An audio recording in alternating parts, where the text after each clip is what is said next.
श्री असाउद्दीन ओवैसी। बहुत बहुत शुक्रिया सर।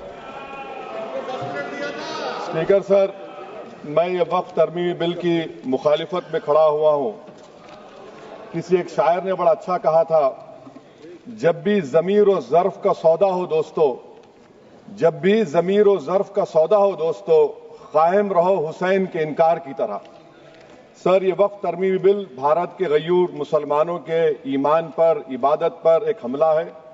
नरेंद्र मोदी की हुकूमत ने इस मुल्क की सबसे बड़ी अक़लियत के खिलाफ एक ऐलान जंग कर दिया, और ये जंग ना सिर्फ मेरे जिस्म पर है, बल्कि मेरी आज़ादी पर, मेरी समाजी और माशी मार्जिनलाइजेशन पर है, मेरी शहरियत पर है, मेरे मदरसे, मस्जिदों, खानखाहों और दरगाहों को निशाना बनाया जा रहा है।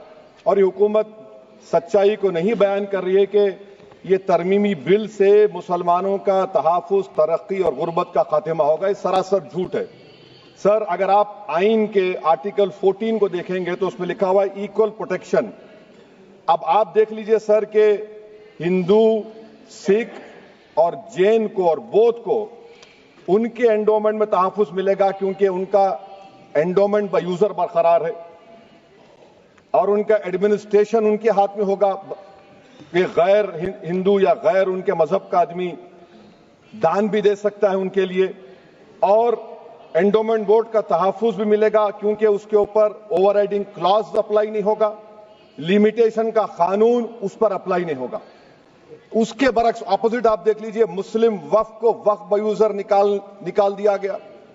एक मुस्लिम वक्फ की जायदाद पर कब्जा होगा, लिमिटेशन लगेगा, तो जो एनक्रोचर है, जो खाबिज है, वो रातों रात मालिक बन जाएगा और एक गैर मुस्लिम वक्फ बोर्ड को एडमिनिस्टर करेगा। ये आर्टिकल 14 के इक्वल प्रोटेक्शन का वायलेशन। अब आर्टिकल 14 में सर इक्वालिटी बिफोर लॉ भी है, और उसका कैसा वायलेशन हो रहा है कि कोई आर्बिट्ररी स्टेप नहीं ले सकता और कोई भी ऑफिशियल किसी भी तरीके से गलत आर्बिट्ररी फैसला नहीं लेगा। यहां पर आप एक डेजिग्नेटेड ऑफिसर को रखकर वो फैसला लेगा कि ये जायदाद वक्फ की है, गवर्नमेंट की है। क्या ये प्रिंसिपल्स ऑफ नेचुरलिटी के खिलाफ नहीं है, जिसका तकर्रुर एग्जीक्यूटिव करती है? ये हमारे theory of separation of powers, Bharat के आइन का बेसिक स्ट्रक्चर का हिस्सा है। क्या इसका वायलेशन नहीं है? सर, आर्टिकल 25 का वायलेशन कैसे है कि आप मुसलमानों से वक्फ बाय यूजर छीन रहे हैं और फिर आप कर्ब कर रहे हैं वक्फ वाल औलाद को, मगर वहीं पर दूसरे धर्म के मानने वालों को उनके मजहब पर चलने की पूरी इजाजत है। लफ्ज जो आर्टिकल 25 में इस्तेमाल हुआ सर, वो इक्वली एंटाइटल्ड, यहां पर मुसलमानों के इक्वल एंटाइटल्ड नहीं हो रहा। अभी हम गृह मंत्री का, वजीर दाखिला का यहां पर उनका हमने तकरीर सुनी, यहां पर वो ये कहते हैं, वजीर दाखिला, शायद वो कटमुल्ला की जबान ना कह दें, वजीर दाखिला कहने पर वजीर दाखिला ने अपने बयान में कहा कि बोर्ड और काउंसिल जो होगा वो माने वक्फ इस्लाम से अलग है। सर, अगर ये बात सच है आपकी, तो फिर आपको यह कानून बनाने की जरूरत ही नहीं है। आप एक नॉन स्टैट्यूटरी बॉडी बना दीजिए।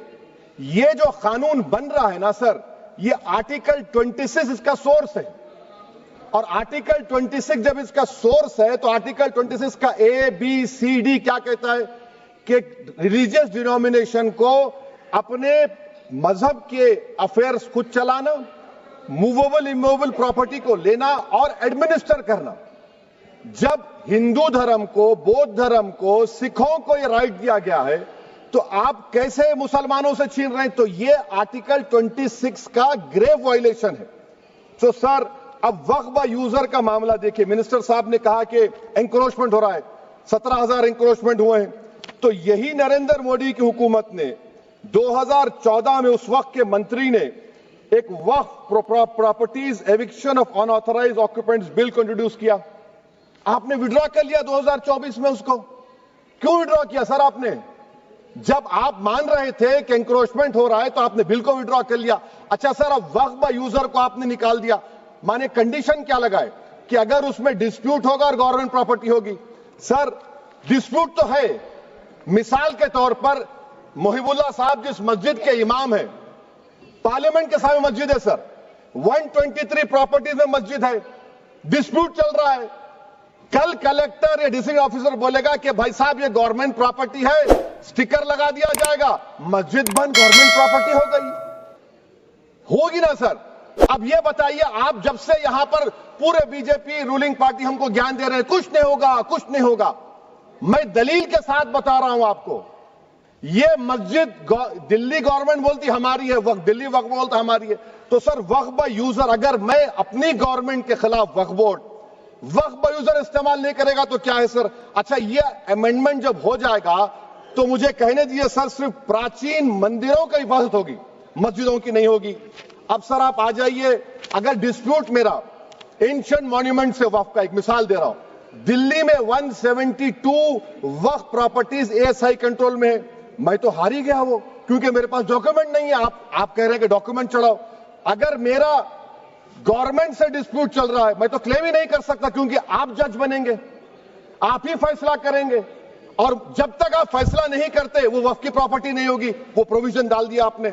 अच्छा, अगर मेरा डिस्प्यूट एनक्रोचर से होगा सर, तो एनक्रोचर में तो आपने तो 107 को डिलीट कर दिया, आप रातों रात खाबिज को, एनक्रोचर को मालिक बना रहे हैं। सर मैं ये पूछना चाहता हूं आपके जरिए हुकूमत से, एक मुंबई में एक बहुत बड़े दौलतमंद है,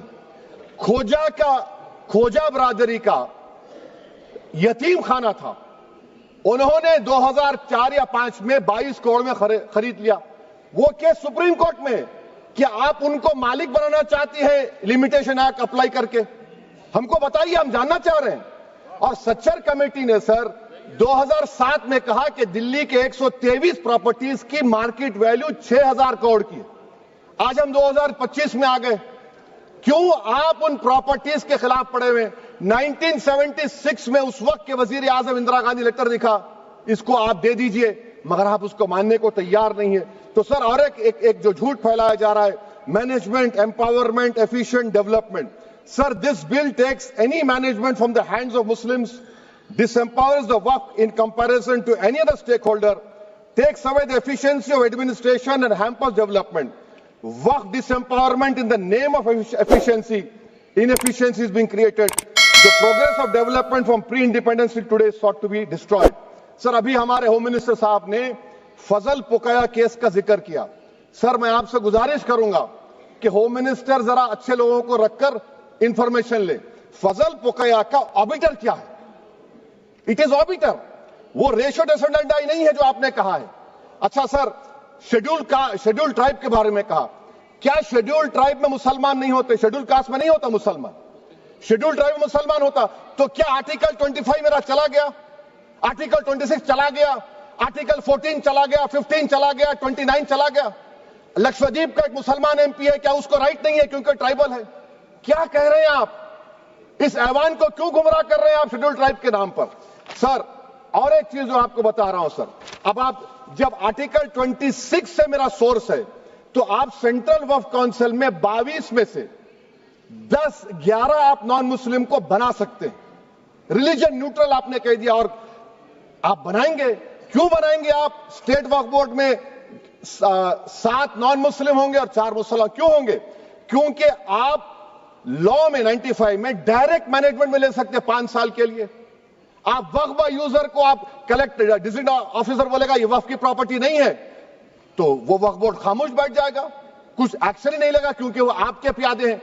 अच्छा, जब आप नॉमिनेट करेंगे सर मैं मोदी गवर्नमेंट के खिलाफ नो कॉन्फिडेंस ला सकता हूं, मगर वक्फ बोर्ड का चेयरमैन जो नॉमिनेट होगा उसके खिलाफ नो कॉन्फिडेंस नहीं ला सकते, हम बिल्कुल नहीं ला सकते। क्या मजाक है बताइए आप? ये डेमोक्रेसी है। नॉमिनेट भी स्टेट गवर्नमेंट करेगी, वो अगर डिक्टेटर बन जाएगा जैसा आज भारत में हो रहा है तो वो भी नहीं हटेगा। कम से कम यहां पर तो इलेक्शन है, वहां पर तो आप 5 साल झेलते रहो उसको। अच्छा सर, अब ये जो क्लॉज 11 और क्लॉज 9 आप 16AA से देखिए, where the qualification of the members of the board has been limited only to 3 categories contained in 14(1)(c). Intention is very clear that the majority is to be packed with non-Muslims. So who will defend my interests, sir? If I cannot depend on the state waqf board, central waqf council, which are going to comprise non-Muslims, this in itself is a clear violation of Article 26, 14 and 15, sir. अच्छा sir, CO पहले 95 act में था कि word मुस्लिम, आपने गायब कर दिया उसको। अरे आखिर क्यों इतनी नफरत है आपके लफ्ज मुसलमान से? अच्छा फिर क्या कह रहे हैं आप कि ये भी आर्टिकल 26 का वायलेशन है। सब जितने हिंदू धर्म के प्रॉपर्टीज हैं, सिख धर्म के हैं, बौद्ध के हैं और आपके जैन के, वहां पर उन्हीं के मजहब का ऑफिसर होगा। और कहां पर नहीं होगा? वक्फ बोर्ड में। Waqf board is a pure religious institution, इसको समझने की जरूरत है। तो आप ये कर दे रहे हैं सर। अच्छा सर आप देखिए, अब आप आ जाइए ये ट्राइब्यूनल पर। मुझे समझ में नहीं आया सर कि हमारे होम मिनिस्टर वजीर दाखिला ने क्या कह दिया कि 2013 का जो कानून है वो नहीं बनता तो हम नहीं लेके आते। मैं बड़े अदब के साथ उनसे पूछना चाह रहा हूं कि क्या उस वक्त राजनाथ सिंह साहब, अडवाणी साहब, हमारी लेट सुषमा स्वराज, ये बड़े बड़े नेता यहां बैठे थे? आपने यूनानिमस उस कानून को पास करवा दिया। कीर्ति आजाद थे उस वक्त, अब यहां बैठे हैं वो टीएमसी में। तो क्या आप गलत थे या वो गलत थे? हमको बता दीजिए, आप बता दीजिए। क्योंकि अगर अडवाणी आपके लिए बहुत बड़ा नेता है, मेरे लिए नहीं हो सकते, आपके लिए आपने पद्मश्री दिया उनको। मोहतरमा सुषमा स्वराज की जबरदस्त तकारीर का मैं कायल हूं, वो बैठकर उस 2013 को यूनानिमस पास कर दिए। मुझे कंफ्यूजन है कि क्या अमित शाह, नरेंद्र मोदी बड़े हैं या अडवाणी बड़े हैं? आपके लिए आप तय कर लीजिए।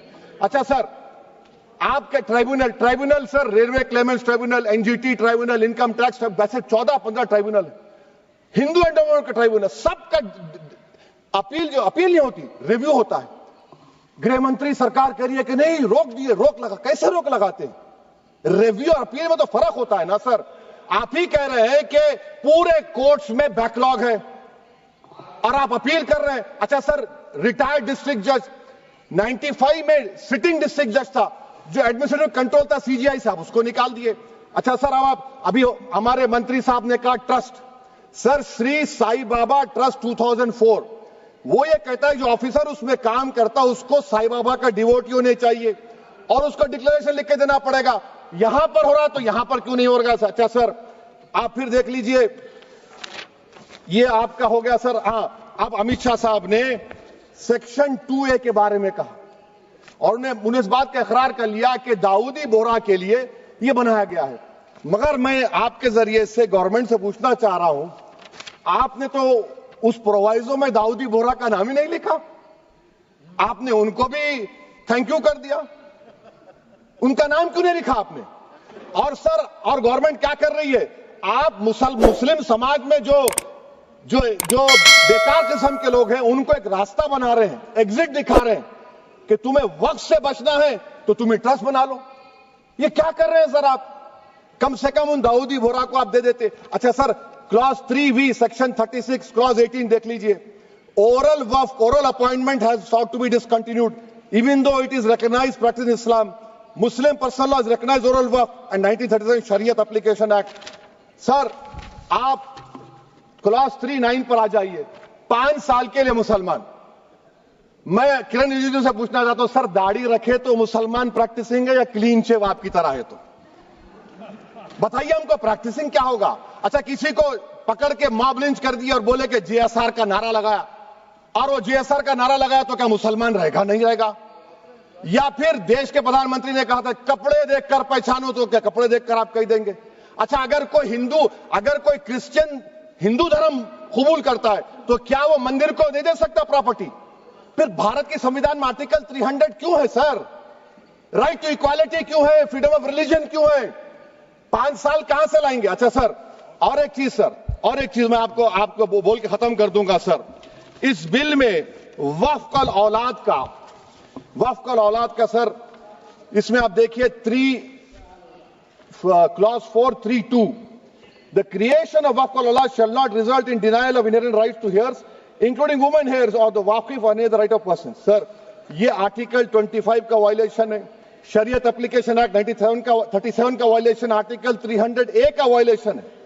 अच्छा, हिंदू धर्म में सेल्फ एक्वायर्ड प्रॉपर्टी को एक हिंदू, अब उसके फर्ज के 2 बच्चे हैं, वो एक को अपनी पूरी दौलत दे सकता है, कोई रोक टोक नहीं है। वो कहेगा नहीं मैं घर के बच्चों को नहीं दूंगा, मोहल्ले के गरीब को दे दूंगा, वो भी कोई रोक टोक नहीं है। वहां पर आपको बच्चों की फिक्र नहीं है। जब मैं अपनी प्रॉपर्टी को अल्लाह को मालिक बनाकर दे रहा हूं, आप कह रहे बच्चों की फिक्र नहीं है। इतनी मोहब्बत आप बिल्किस बानो से दिखा देते तो आपके लिए दुआएं देती आपके लिए। तो सर आप दूसरी बात आप देख लीजिए सर, आखिरी बात कहकर मैं अपनी बात को मुकम्मल कर रहा हूं सर। नहीं मुकम्मल कर रहा हूं, स्पीकर साहब बहुत टाइम दे दिए। सर आप देखिए इसमें अमित शाह साहब बोले कि इतनी प्रॉपर्टीज का कब्जा हुआ, चोरी हुई, ये हुआ। सर क्लास 2652A सेक्शन, अगर कोई प्रॉपर्टी बेचता है 2 साल की सजा थी, आपने क्या कर दिया, उसको 6 महीने कर दिया। नॉन बेलेबल था, आपने बेलेबल कर दिया। सेक्शन 40 की बात करते हैं, सेक्शन 40 में सर हमको जो ज्वाइंट वर्किंग कमेटी का जो नोट्स दिए, उसमें मिनिस्ट्री ऑफ माइनॉरिटी अफेयर्स ने कहा कि 30 साल में 515 केसेस सेक्शन 40 के और सिर्फ 8 लोग कोर्ट को गए। वक्फ यूजर का कानून तेलंगाना आंध्रा में है, सेक्शन 40 का कानून तमिलनाडु 63 है, आंध्र प्रदेश में 43 है। और सर आप डायरेक्शन दे रहे हैं, अच्छा क्लॉज 4218B देखिए सर, आप रूल बना रहे हैं, कोऑपरेटिव फेडरलिज्म के खिलाफ है, इतना रूल बना रहे हैं। और आखिर में सर मैं आपको बताना चाह रहा हूं स्पीकर साहब, ये बिल का मकसद सिर्फ मुसलमानों को जलील और रुस्वा करना है, मुसलमानों को दूसरे दर्जे का शहरी बनाने का इनका मकसद है। सर अगर आप हिस्ट्री को पढ़ेंगे तो महात्मा गांधी उस वक्त के व्हाइट अफ्रीका में सफेद फार्म अफ्रीका के कानून को महात्मा गांधी ने कहा था कि ये मेरा कॉन्शियंस इसको मानता नहीं है, मैं इस कानून को कबूल नहीं करता हूं। तो महात्मा गांधी ने क्या किया, उन्होंने उस कानून को फाड़ दिया। तो मैं गांधी की तरह इस कानून को फाड़ता हूं, ये अनकॉन्स्टिट्यूशनल है सर।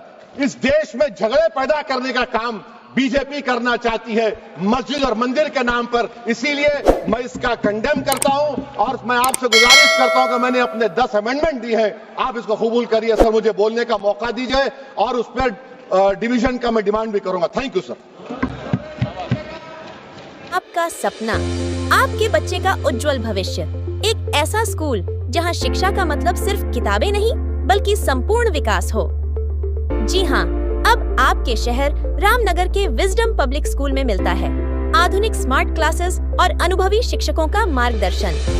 यहाँ आपके नर्सरी से लेकर 8वीं तक के बच्चों लिए ऑयल मॉडर्न सब्जेक्ट, उर्दू विषय, ICSE कैरिकुलम व कंप्यूटर क्लास की विशेष सुविधा।